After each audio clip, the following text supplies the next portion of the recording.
7:41, estamos con la subdirectora de la Unidad Especializada en Crimen Organizado de la Fiscalía Nacional, Tania Gajardo. Tania, muchísimas gracias por la gentileza de estar acá. Muy buenos días, muchas gracias por la invitación. Es un trabajo súper relevante cuando de lo que se habla precisamente es del problema de la criminalidad, de las armas, del tráfico, de la extorsión y de todas las herramientas que llevan a la creación, a la preponderancia del crimen organizado en la criminalidad en Chile. Hay una formalización hoy día en Los Lagos de una operación que se llama Hermanos Cartier. Muy elegante Sí. el nombre. Es una banda ligada al Tren de Aragua, ¿no? Sí, hay una formalización hoy día en la región de Los Lagos, efectivamente, de una organización que se investigó en la región y tendría alguna vinculación también con el Tren de Aragua, al igual que una organización que fue condenada hace un par de semanas atrás en la misma región, que se dedicaba a la trata sexual y también fueron condenados por trata y por lavado de activos. Esto es bien sorprendente porque pensamos que la región metropolitana es como el imán del crimen organizado, pero esto está extendido en todo Chile. Entonces, ¿o no? Tenemos investigaciones y también hemos tenido sentencias en distintas regiones del país. No está, claro, hay una concentración importante en la región metropolitana por un tema de concentración de la población y de los recursos, pero sí, en distintas regiones del país tenemos investigaciones y hemos tenido incluso sentencias condenatorias como la de Los Lagos de hace un par de semanas atrás. En el combate al crimen organizado, Tania, este anuncio de una nueva cárcel de máxima seguridad, ¿va en la dirección correcta? Nosotros como Fiscalía, la verdad es que llevamos un tiempo, sobre todo nuestro fiscal nacional, el director de nuestra unidad lo ha señalado en distintos medios, ¿cierto? Que es una necesidad porque el régimen de una cárcel de máxima seguridad para los líderes de organizaciones criminales justamente impide que las organizaciones sigan trabajando, entre comillas, ¿cierto? Porque Entonces, tiene un régimen carcelario más estricto, digamos. Exactamente, porque una cárcel tradicional, como funcionan actualmente las cárceles chilenas, hay regímenes de visita, ¿cierto?, que son periódicos, tenemos también distintas fórmulas con las que las personas que están privadas de libertad se comunican hacia el exterior y esos regímenes tradicionales no son los óptimos para justamente el tratamiento de líderes de organizaciones criminales, bandas delictivas. Ahora, incluso la cárcel de alta seguridad actual fue objeto de motines, de combates cuerpo a cuerpo con gendarmería durante prácticamente 15 días en el mes de junio. ¿Ustedes observan con preocupación eso? Porque ahí Sí. eso también es crimen organizado, digamos. De todas maneras, porque además justamente la situación del REPAS para nosotros institucionalmente fue muy preocupante todos esos días, porque ahí hay personas... ¿El REPAS es el módulo Sí, de la cárcel de alta sí, seguridad? exacto, porque ahí hay personas que están actualmente siendo investigadas y que van a ir a juicio muy rápido, muy pronto. En septiembre empieza uno de los juicios y el otro ya están dando el de Arica, que son personas que tienen un nivel importante en las organizaciones criminales y que de alguna manera estuvieron forzando sus traslados, y en esto hay que destacar la labor de Gendarmería, que pudo manejar la situación y no trasladó a aquellas personas que fueron las que más presionaban para salir, buscando justamente una oportunidad de fuga en ese traslado. Ya, o sea, ahí hay que tener, como hay que apretar los dientes y aguantar, digamos, Sí, básicamente. exactamente. Y una cárcel de máxima seguridad tendría que evitar eso de alguna manera, porque igual es raro que en un régimen tan estricto como el de la cárcel de alta seguridad esta gente se haya podido poner de acuerdo, ¿no?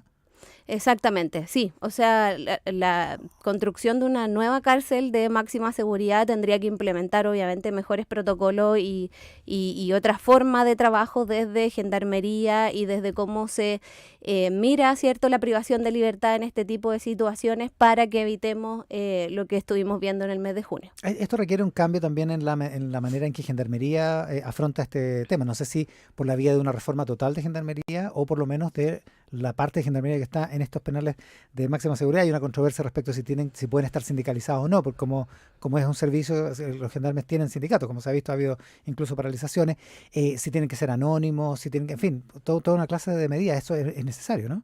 Claro, nosotros la verdad es que como país tenemos que pensar que hay muchas cosas que tenemos que repensar, ¿ya?, frente a este tipo de desafío al que nos estamos enfrentando. Entonces, así como nosotros como Fiscalía hemos tenido que cambiar formas de trabajo, la creación de los equipos ECO es una de los cambios que se implementó con este fiscal nacional. y otras tantas cosas que tenemos todavía por hacer. Todas las instituciones tenemos que mirar hacia adentro y decir, bueno, ¿cómo enfrento este desafío nuevo? Y entre ellos Gendarmería, un actor principal. O sea, las organizaciones criminales transnacionales y que son las que más, ¿cierto?, nos han implicado cambio en estos años, son organizaciones básicamente carcelarias. Entonces la cárcel no es un actor indiferente en esto, menos Gendarmería. O sea, esto está organizado en la cárcel, digamos. O Las una pata organizaciones, está... o sea, el Tren de Aragua, el PSC, las organizaciones más conocidas, ¿cierto?, de las que estamos hablando más o menos a diario en Chile, son organizaciones que tienen origen carcelario y que una vez que las personas están privadas de libertad, además siguen trabajando, entre comillas, dentro de los recintos penitenciarios. ¿Y hoy en Chile algunas siguen trabajando en la cárcel? ¿Trabajando entre comillas? Sí, o sea, tenemos el informe del juez Fernando Guzmán, por ejemplo, que se publicó hace poco, en el que se da cuenta de las extorsiones dentro de las cárceles. Tenemos una investigación que hubo personas detenidas hace pocas semanas atrás de la Fiscalía Occidente, en el que también hubo gendarmes detenidos, que era un grupo que traficaba armas, estando privados de libertad. Perdón, tenemos un juicio actualmente en la Fiscalía Centro Norte, en el que la organización criminal se dedicaba al robo de vehículos, la receptación y la venta de estos vehículos como si fueran nuevos. ¿Y todo esto organizado desde la cárcel? Y sí, los líderes estaban privados de libertad. Estamos con la subdirectora de la Unidad Especializada en Crimen Organizado, la Fiscalía Nacional, Tania Gajardo. El fiscal nacional Ángel Valencia decía el domingo en Mesa Central que en las bandas internacionales en Chile habían sido bien combatidas, que había habido éxito y que ahora lo que había era como las rémoras, digamos, de esa organización descabezada, y que esas eran las bandas delictuales. Lo que es contraintuitivo con lo que pasó el fin de semana del escándalo, digamos, el fin de semana anterior, donde hubo más de 18 muertos en la región metropolitana, donde hubo estas balaceras feroces en Lampa y en Quilicura. O sea, no parece que estuviera el crimen organizado descabezado, digamos. Sí, suena contraintuitivo, pero no lo es en el fondo, porque si uno piensa en la literatura internacional, en criminología respecto de las organizaciones criminales, y es lo que uno puede observar en Chile también, cuando las organizaciones criminales empiezan a ser descabezadas, los líderes empiezan a ir a estar privados de libertad, o se empiezan a ir algunos de los integrantes que están más arriba, los de abajo empiezan a pelearse el territorio, ¿ya? Entonces, en los países donde baja, por ejemplo, la tasa de homicidio en relación al crimen organizado, en general las organizaciones ya se asentaron y no están peleando territorio. O sea, baja la temperatura, pero no es un buen síntoma. Exacto, no es un buen síntoma, porque entonces, bueno, las organizaciones ya cada una tiene su territorio controlado, el Estado ya ni siquiera está interviniendo ahí, y baja la tasa de homicidio porque ya no hay enfrentamiento, porque ya decantó. Acá cuando el fiscal nacional dice, bueno, los líderes de las organizaciones transnacionales que estaban operando en Chile están privados de libertad, van a juicio próximamente, se sigue trabajando en eso, es efectivo, y las personas, por ejemplo, que están implicadas en casos como el de Lampa u otros más acotados en estas últimas semanas o incluso este primer semestre, más bien son aquellos que quedan descolgados de estos líderes que ya están siendo investigados, que están privados de libertad. Y que tienen enorme poder de fuego. ¿De dónde salen tantas armas en Chile?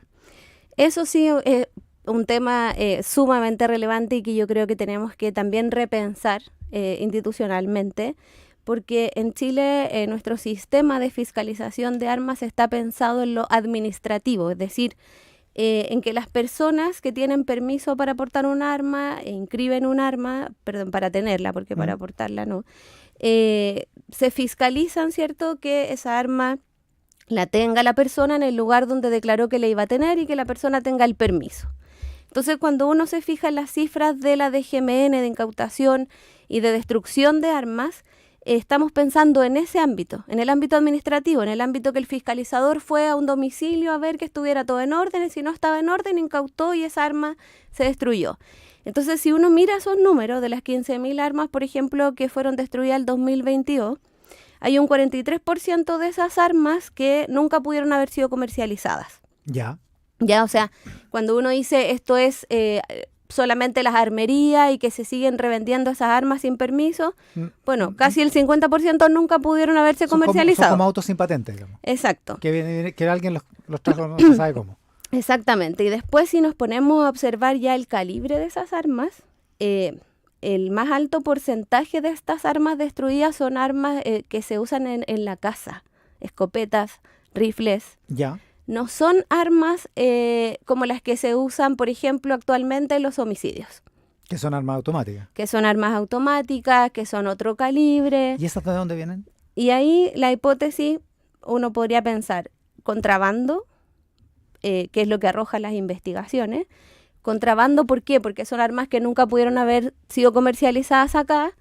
Y ese contrabando se produce tanto por partes y piezas y luego se arman acá, ¿Ya? o algunas se traen completas porque también tenemos algunos déficits con los escáneres en algunos pasos fronterizos, entonces Ya, o sea, todavía se puede mejorar eso. todavía se puede mejorar. O sea, en la misma investigación de tráfico de armas que fue conocida hace pocas semanas de la Fiscalía Occidente, las armas se ingresaban por paso habilitado. Por paso habilitado. Claro, porque no en todos los pasos habilitados hay Hay escáner. Cuando estamos con Tania Gajardo de la Unidad Especializada de Crimen Organizado de la Fiscalía Nacional, cuando se cae una banda, se requisan las armas se destruyen. Sí. ¿Qué pasa con los otros bienes? Cuando tienen casa, cuando tienen propiedades, autos. Ese también es otro tema en el que nosotros hemos ido haciendo bastante énfasis como unidad, como fiscalía. Los bienes hoy en día tienen grandes dificultades en cuanto a administración. Primero porque no tenemos organismos de administración de bienes incautados y decomisados en Chile. No hay institucionalidad que se haga cargo de ellos. Entonces, ¿qué es lo que pasa en la práctica? En la práctica, un fiscal en una investigación por crimen organizado, droga, etcétera, puede pedir la incautación, ¿cierto?, de bienes inmuebles, bienes muebles, o incluso puede pedir la incautación de todos los bienes de la organización criminal. Pero luego no hay quien se haga cargo de ellos. Entonces los bienes empiezan a depreciar. Si es que los vehículos no son entregados a destinación a las policías, ¿Ya? la fiscalía tiene que pagar el bodegaje de esos vehículos, que es caro, es un costo alto, En un corral municipal. con un corral. ¿Ya? Se deprecian, no se obtiene un precio de venta que podría obtenerse, ¿cierto?, si eso se vendiera rápido. ¿Ya? Y en el caso de los inmuebles, Igual suena medio absurdo lo que está diciendo. es así. O sea, nosotros lo venimos diciendo hace mucho tiempo, tenemos un problema con los bienes incautados y decomisados. Termina siendo un peso para la fiscalía. ¿Y con los bienes inmuebles? Con los bienes inmuebles tuvimos una modificación legal el año pasado que nos permitió la incautación de los inmuebles, pero más allá de la incautación que ya estaba en la ley 20.000 anteriormente, la destinación o la transferencia, enajenación temprana de estos inmuebles a instituciones públicas que se hagan cargo de ellos. Experiencias exitosas ya tenemos con la Municipalidad de Cerrillo, con Huechuraba, también en Peñalolén. O sea, incautan una casa y se la entregan al municipio. Exacto. Y el municipio hace que se llame un CEFAM o algo por el Exacto. estilo. En Cerrillo hizo una casa comunitaria que está funcionando bastante bien.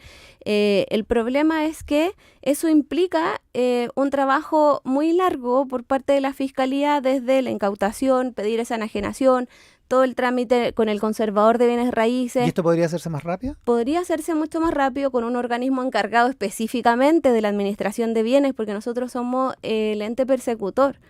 Entonces, nosotros lo hacemos porque nos interesa hacerlo.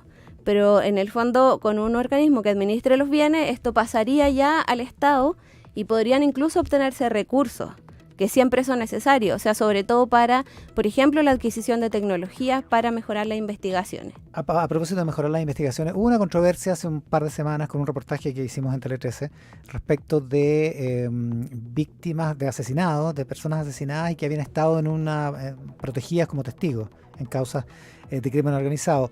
Hubo una controversia porque el fiscal en un momento dijo que esas personas al momento de ser asesinadas no estaban bajo protección, lo que igual resulta medio absurdo porque si alguien delata a una banda de crimen organizado, la verdad es que su vida corre peligro de ahí en adelante, sin un orden temporal, por decirlo así. ¿Cómo funciona efectivamente la protección de los testigos y de las personas que delatan y que colaboran con la justicia en causas como esta tan peligrosas? Tenemos un régimen que es el actual y otro que va a empezar a regir cuando la ley de reincidencia y delitos de alta connotación pública salga del Tribunal Constitucional, que fue una ley que además fue aprobada por unanimidad en el Congreso, pero se encuentra actualmente en el Tribunal Constitucional ya hace un mes. La verdad es que necesitamos que salga pronto, porque trae justamente nuevas normas de protección a testigos que las necesitamos. El actual implica una obligación para el Ministerio Público de protección hasta 6 meses después del juicio. En ocasiones se hace por más tiempo, según la necesidad se evalúa, porque también tenemos que considerar que todo esto tiene un costo. Claro. ¿Ya? El trasladar a una persona, por ejemplo, a otra ciudad, mantenerla en otra casa, todo tiene un costo claro, que asume el Ministerio Público y que tenemos que asumirlo porque nuestro mandato constitucional es proteger a las víctimas y a los testigos. Claro, la contraprestación de ese costo es el testimonio que permite condenar Exactamente, bandas peligrosas, digamos. Sí, pero de todas maneras es un área que necesitamos reforzar desde este cambio legal que ya estamos a puerta, ¿cierto? Debiéramos de alguna manera poder gestionarlo también con otros recursos, porque los recursos actuales, tanto para el Ministerio Público en cuanto a protección de víctimas y testigos, como lo que aporta el Estado, es insuficiente. Nosotros, por ejemplo, como Estado de Chile, no tenemos casas de seguridad para víctimas de crimen organizado. ¿Qué significa esto? Lo que hay en Chile son casas, por ejemplo, para víctimas de violencia intrafamiliar, que son casas más bien de acogida, como es un sistema más de protección, Claro. más asistencial. Eso no permite ocultar a una persona. No es lo mismo que una casa de seguridad. Y una última cosa, Tania, a propósito de una entrevista el domingo en el Mercurio del director subrogante de Impuestos Internos, Javier Echeverry, que dice: a mí me preocupa el comercio informal porque el comercio informal es abastecido por una mafia. Cuando uno piensa en una banda de crimen organizado, esa banda tiene distintos tentáculos, distintos áreas de negocio, por decirlo de alguna manera, o son bandas que se especializan en productos falsificados y robados que se venden en el mercado informal sin pagar impuestos, depredando al comercio establecido, o sea, con un monto y también teniendo episodios de violencia en la calle, o sea, con un costo muy alto socialmente. Uh-huh. ¿De qué estamos hablando ahí? Es que hay distintos tipos de organización, ¿ya? Si nosotros pensamos en las organizaciones que señala de productos de contrabando o de comercio ilícito, claro, hay personas que abastecen al comerciante que está en la calle, que también está, ¿cierto?, ganando más que aquel que realiza el comercio al 1 a 1, ¿cierto? Claro. Y esas personas, a su vez, en general, están especializadas en ese tipo de rubro, que es el del comercio ilícito, y abastecer a ese comerciante y tener el control territorial de donde se está realizando. Ya, es un rubro específico. Pero si miramos, por ejemplo, el ejemplo del Tren de Aragua, que hoy día está sonando, ¿cierto?, por los hermanos Cartier también en Los Lagos, vemos una organización multipropósito. Tiene distintas líneas de negocio, ¿ya? En algunas regiones hemos visto solo trata de personas, en otras hemos visto tráfico ilícito de migrantes, más bien en la frontera, algún tráfico de ketamina en otros lugares, las extorsiones. Extorsión al comercio establecido. Exactamente. Págueme porque si no le puede pasar algo a su negocio. Y también al informal, no solo al establecido. Esa también es una línea. Claro, entonces aquel que, por ejemplo, provee de bienes de contrabando, aquel que está ejerciendo un comercio ilícito, pensémonos en un barrio en particular, en Meix, esa persona que está proveyendo esos bienes a quien vende va a tratar de proveer seguridad para sus vendedores y ahí se producen conflictos armados con otros que vengan a tratar de cobrar, por ejemplo, extorsiones a esos mismos comerciantes. Son siempre rivalidades, peleas contra el territorial que van a provocar este tipo de situaciones como las que hemos visto. Y lo último es que Chile sea un país con un ingreso per cápita mayor al de sus vecinos, digamos. Implica que es un país más atractivo para el crimen organizado. De todas maneras, la finalidad del lucro. Siempre es la plata. Siempre es la plata. Tania Gajardo, la subdirectora de la Unidad Especializada en Crimen Organizado de la Fiscalía Nacional, esta mañana en Mesa Central. Tania, muchísimas gracias por la gentileza.